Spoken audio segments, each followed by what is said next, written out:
Ассаламу алейкум, сіздермен аяла тәттілері. Бүгін асқазанға өте жеңіл, әрі өте пайдалы қайнатпа сорпа жасаймыз. Қайнатпа сорпаға мен сиыр етін қолдандым. Сорпамыздан осындай көбігі шыққан кезде осылай алып аламыз көбіктерін.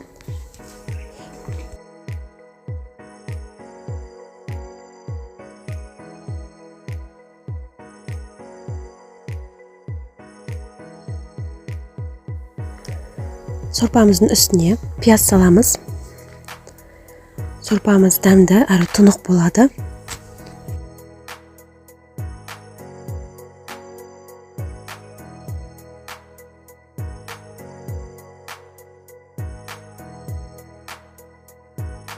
Сәбізімізді ірілеу етіп турап сорпаға саламыз.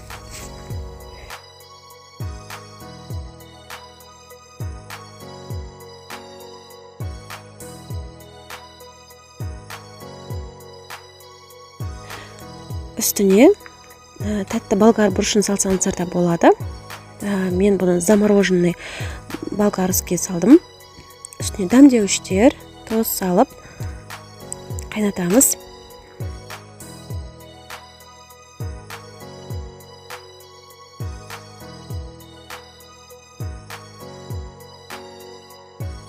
Міне достар, біздің сиыр етінен жасалған қайнатпа сорпамыз дайын.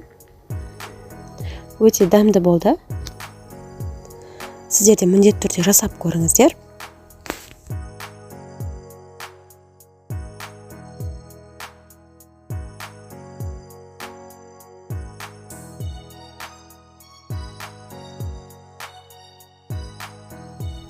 Каналыма тіркеліп, лайк, комментарий қалдыруды ұмытпаңыздар. Сау саламат болыңыздар.